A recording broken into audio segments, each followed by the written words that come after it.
I really tried to narrow these products down, but between the really great ones and the fails and the beauty, fashion, and let's say lifestyle products, it is what it is. So these are my current favorite and least favorite products that stood out to me the most, either in a really good or really bad way over the past month or so. Hello and welcome back to my channel. Welcome if you're new. I have a lot to go through, so let's see what worked out for me in the month of June and what didn't. I have sensitive skin with rosacea, and when it comes to testing out certain categories of skincare, it can be a challenge because my skin will react and flare up or break out very, very quickly. Facial sunscreens are a challenge for me because my skin doesn't like a lot of them, so when I find a good one, I get really excited, and I found a good one this month. So this is Naked Sunday's Collagen Glow 100% Mineral Sunscreen SPF 50+. I thought because of the name, this was going to be a little bit too heavy and glowy for my combination skin that's normal and can be dry around the perimeter, but gets some shine and oil breakthrough in the center. But they say this is formulated for all skin types, including oily and sensitive. So I was keeping an open mind. It has a slight tint to it that eliminates that white cast you can get from a lot of mineral sunscreens, and it has a somewhat thicker texture that might make it seem like it's not going to blend out easily. And when you first start to rub it in, it seems like it might be a struggle, but then it just starts to absorb rather quickly. The first time I tried it, that was surprising to me since the texture was on the thicker side. After it's applied, it gives me sort of a dewy glow, which always makes me nervous. And after letting it settle into my skin and absorb for several minutes, which you should always do before you apply makeup or get into the water, it settles into a nice, subtle, soft glow that's not sticky or tacky to the touch. It doesn't feel oily or greasy. Now with my skin type, I find I can use this as both my moisturizer and SPF in one. If you have dry skin, you may want to go ahead and apply your moisturizer underneath it, but they say this is a 4-in-1 formula that can function as your moisturizer, SPF, primer, and collagen supporter all in one, because there are some nice skincare ingredients in here to smooth fine lines, boost moisture, and give antioxidant protection too. I've worn it under makeup. I haven't had any pilling issues, and it doesn't make me greasier during the day. And if you follow me on Instagram, you may have seen my story a couple of weeks ago when I was testing this out in the pool for a couple hours. It's water resistant for 80 minutes. I've worn it in the pool a couple times since. I've sweated with it on, and it works really great. I've just really been enjoying this sunscreen so much. It's cruelty-free, vegan, fragrance-free, mineral oil-free, reef-safe, non-nano zinc oxide, and it's oxybenzone-free. I know we all have different skin types, but if you're looking for an all-in-one sunscreen that you can wear in the water or you can wear under your makeup, I've been enjoying this one. A few weeks ago, Tarte launched their creaseless under eye loose setting powder, which I couldn't wait to get my hands on to see if it would work for my dry textured under eyes. I love finding good under eye products, and I had high hopes for this. I love a lot of Tarte's products. So the packaging is really pretty, and it has this cute, soft little mini triangular poof that fits the under eye area perfectly. And there's a flip top lid and a mesh screen to dip your poof into. There are several shades to choose from. I grabbed it in the pink shade because it's supposed to brighten the under eye area, and I felt like it suited my skin tone best. The bottom line is that as much as I wanted to like this is not the under eye powder for me. Unfortunately, it is too drying. It emphasizes fine lines and texture almost immediately. And I don't know if it's because I hydrate my under eyes so well and use creamier concealers, but when I apply this, it almost seems to adhere to my concealer in such a way that the powder kind of darkens. So any brightness is just gone. I just don't get that brightening effect. And in order to get the brightening effect, I have to apply more of it, which I don't want to do under my eyes. You don't ever want to apply more powder than you have to your under eye area, especially if you have dryness and texture. So this is not what I thought it would be for me. If you have smooth or younger under eyes than I do, it might work great. I still stand by my Pat McGrath under eye setting powder. It's sheer, it's smooth, It's flattering. At first, I thought the pink shade was too close to the white shade to make a difference, but I find I really have been liking this light pink shade. This isn't really part of my video, but if you're wondering what I do use, this is it. It's Blush-a-palooza here in the makeup world. There are so many blushes being released almost every single day lately, from drugstore and high-end brands, liquids, gels, creams, liquids, powders, you name it. I almost didn't put these in this video because I thought it might be blush overkill. Everyone's talking about blush. People are doing dedicated blush videos, but just because someone does or doesn't like a formula doesn't mean someone else feels the same way. And I always find it helpful to see certain formulas and shades on other people. And as a longtime blush lover myself, long before this blush resurgence, blush has always been my weakness. I'm kind of loving these blush launches. Every day I've worn makeup this month, one of these has been on my face. Starting with L'Oreal Lumi Le Liquid Blush, which I did briefly mention in my underrated beauty products video because this is one of the best drugstore liquid blush releases out there in my opinion, and it's barely being talked about. I don't know why other liquid drugstore blushes are being talked about more than this is. They're completely overshadowing it. This is an effortless blush that's so easy to blend out, you just can't mess it up. Some blushes very quickly take you into clown cheek territory if you're not careful, and this one is more of a buildable formula that's so much more user-friendly. So I got it in shade 601 Dewy Worth It, which is described as a warm nude mauve. I don't really think that that's an accurate description of the shade though. There is a definite peach tone here, which I love. I love the shade. I love the formula. This one is the Dewy Matte finish. There are 3 shades in this finish, and then there's a lit from within glowy finish with a slight sheen to it. Next is Haus Labs Color Fuse Glassy Blush Balm. I bought this and the next one the day they were launched because both just looked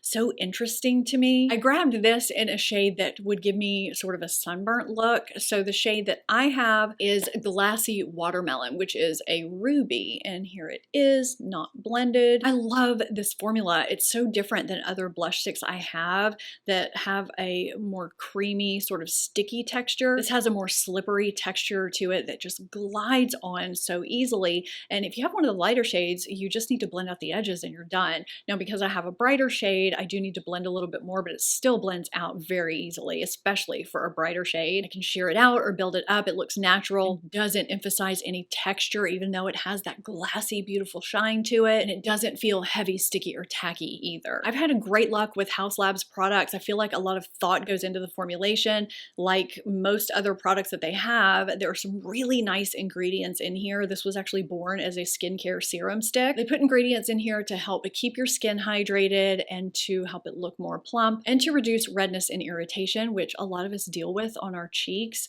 and I've been loving this. Next is Huda Beauty Blush Filter Soft Glow Liquid Blush. I almost didn't get this, but then I saw her demonstrate how this blended out and diffused, and I added it to my cart immediately. So I have the shade Strawberry Cream, which is described as a dusty rose. Here it is swatched out on the back of my hand. I'll give you a better look at all the swatches once I finish swatching them here. Now this looks like it's going to be extremely pigmented and hard to blend out if you dot it directly on your cheek, but I have found that this is one of those rare formulas that I can dot directly on my cheek and it blends out like a dream. There are very finely milled micro pearls in here, not shimmer, for a soft focus kind of airbrushed finish. I just find this so flattering, and these do have sort of a sweet candy scent to them that goes along with their shade name, so there's kind of a nostalgia aspect to these. I don't notice that once it's on my cheeks, but it is kind of fun to apply them to. I didn't jump on this Kosas blush launch like most people seem to. I think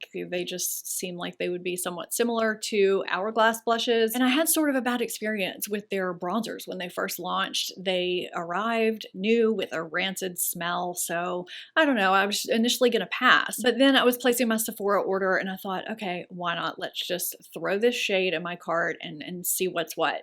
So the shade I have is Hype, and it's described as a warm poppy pink. Here it is on top here. I wasn't expecting to like this as much as I do, but I'm so glad that I ordered this blush. I love the formula. I love the shade. This is not a powder blush that deposits a bunch of color that you have to buff out. This is a sheer, soft, silky, buildable formula. I don't have to tap my brush off first. I can just start blending it out and it applies beautifully. It sort of melts into my skin and gives this beautiful, radiant finish without shimmer, without glimmer. There are never any harsh lines. These have squalane, hyaluronic acid. They're talc free. This is so smooth and easy to apply and flattering if you have texture or mature skin, and it wears well throughout the day. I am so happy I made this purchase, and to think I almost didn't know how fantastic these were. For years I've raved about how great the Persona Dream Stick blush formula is and how great the shades are, and she just launched 2 new shades that correspond with 2 of her super blush, her powder blush shades, so they're perfect for layering or wearing alone. So I wanted to show you what Carmel looked like on this side of my face and Georgia on this side. This is one of those rare blush formulas that instead of applying it to the back of my hand first and then dipping my tool in it to blend it out to my face, I can swipe it directly on my cheek and blend it out, and it blends out beautifully and seamlessly. It never drags, it never lifts any makeup underneath, foundation or powder, and it sets down into such a natural, flattering finish. It's not sticky or tacky. I have every single shade and they live downstairs in my vanity where I get ready regularly, daily. I reach for these all the time and I'm so excited about these 2 new shades. This gives me another opportunity to point out how underrated Persona is, and if you've never tried the brand, you need to, because her products are so thoughtfully created and beautifully formulated, and these are 2 great summer shades. And here are the swatches a little bit closer for you, and that's it for blushes. Let's move on. I've been testing out tinted lip SPF products here and there because the good ones are few and far between. I've found a few decent ones, but a lot of them are very drying, or they feel thick and balmy, or have a weird scent or taste, or they're too opaque. Most of the time when I'm wearing this type of product, I don't want full opaque lips. I'm wearing minimal makeup, or I'm by the pool or the beach, but I like a little bit of a tint just to liven up my face. So I ordered the Nivea Japan Rich Care and Color Lip Balm SPF 20 PA++ from Yes Style. I've been delving more into K-Beauty and J-Beauty skincare and makeup, which you've probably noticed. I found some really great products, and they have more advanced sunscreens than we do. They're more cosmetically elegant. They have chemical sunscreens that don't make me break out, don't flare up my rosacea, and apparently have no scent and have no taste. This is available in 8 shades. I have it in Smoky Rose, and it gives a hint of a tint. It looks natural, it applies smoothly, it glides on so easily, and leaves my lips feeling and looking smooth and hydrated and really comfortable. I've used this when I've been out in the sun, and my lips have not been dried out later like they can be. This has moisturizing oils from avocado, jojoba, and macadamia nut. I wanted to note that in case you have a nut allergy, this might not be the product for you, but I've really been enjoying this for an SPF tinted lip product, and I'm interested in getting other shades. It's become a go-to for me. So another lip product that I tried and loved this month because I'm a coffee lover is the Summer Fridays Lip Butter Balm in iced coffee. If you're a coffee lover, this is for you. They launched this new scent. I had to get my hands on it, and I'm so glad I did. It smells so good. It smells like real iced coffee, not some plasticky version of it. And yes, this is a good lip balm. I had this in other flavors, so I knew I was getting something good. It leaves behind a hint of a tint. It's got kind of a beigey brown tinge to it, but it's very faint, and it leaves a nice shine, and it leaves my lips feeling soft, smooth, and conditioned, but the scent just gets me. I'm so glad I ordered this because it makes me happy every time I apply it. Thrive Cosmetics recently launched their Empower Matte Precision Lip Crayons. The shade that I have is this pinky peach nude. I love this shade. These types of shades are right up my alley. This texture is very, very thin, sort of slippy, really lightweight, so it glides on your lips easily. There's no tugging whatsoever. There's also a built-in sharpener, so it's easy to use it as both lip liner and lipstick all in one. And they're infused with moisturizing ingredients to keep your lips feeling nourished and hydrated. I'm not sure if it's because of how airy, feather light and thin this formula is, or if it's the nourishing ingredients or the combination. But I find this just doesn't last on my lips. When I think about lip crayons, especially matte lip crayons, I expect them to last on my lips, and this just doesn't. It wears away quickly, it transfers, and my lips do get dry with it. Despite all those hydrating, nourishing ingredients, I find my lips start to look and feel dry. I was excited about this because there are not many matte lip crayons out there that I like, because I hate drying lip products, but this just didn't work out for me. Everyone seemed to be raving about the new Maybelline Firework mascara, so I picked up both the regular and waterproof versions. I have very stubborn, straight lashes that don't hold a curl easily. I typically have to apply a light layer of waterproof before I apply any lengthening or volumizing mascara. I can't remember which one I tried first, whichever one it was. I remember opening it and thinking the little stopper wasn't in here because it came out so easily, and there was so much product on the wand that I had to scrape off. It turns out this is just a really, really wet formula, even after scraping off the brush, which is very flexible. You're either gonna really like this brush or not. I don't mind the brush. The brush is fine. I like all the bristles, and I like that it's flexible. But this formula for both of these is just too wet and heavy for me. With my sparse lashes that are already prone to clumping, I typically have to comb out clumps with most mascaras, which I don't mind doing. It's usually an easy process. But with formulas like this, it's way more difficult. I have to use the lightest hand to apply this, or I apply way too much and I end up with like 10 lumps of lashes, and that's not cute. So I have to comb them out, and then I have the little balls on the end I have to pick off. It's clumpy, it's heavy. This weighs my lashes down even when I apply it over a waterproof formula. And this one, while it holds my curl, I just have to spend too much time combing my lashes out to get them fluffy and declumped. There are better mascara formulas out there. Why am I the only person that seems to not like this formula? That's okay. It's not the first time. I'm sure it won't be the last. I don't know how long this has been available on e.l.f.'s website, but I placed an e.l.f. order last month, I think, and decided to throw this in my cart. This is the e.l.f. Nose Contour Brush. I don't contour my nose all the time, but I do sometimes. I have a deviated septum, so sometimes I like to straighten things out with contour, and this makes it so easy. It's got this skinnier tip that allows you to apply contour very precisely where you want to apply it, and then it's got a fluffier end that blends everything out. This was such a great little purchase. I really wasn't expecting much from, but it delivered. It lives on my vanity, and I'm actually surprised more brands don't have a product like this. This is great. Let's talk about the earrings I've had on during this video and how in love with them I am. I have other pieces from Dean Davidson's Modern Pearl collection, and it was instant love when I saw these. So I added these to my collection, and this mini knockout stud necklace, which is so dainty, but has a little bit of a twist, so it's not just plain. And they launched a pearl version of my favorite drop earring. I have the plain version of this earring that I wear all the time. These are not overwhelming to wear. They're very lightweight, and they go with so many things, and now I have them in a pearl version. Loving them so much. If you haven't shopped Dean Davidson before, I have a 15% off code for first-time customers. It is down below in my description box. I took a long break from shopping at Target for clothing, shoes, and accessories because I just really wasn't liking what I was seeing there. I felt like Walmart had really stepped up their game, and I just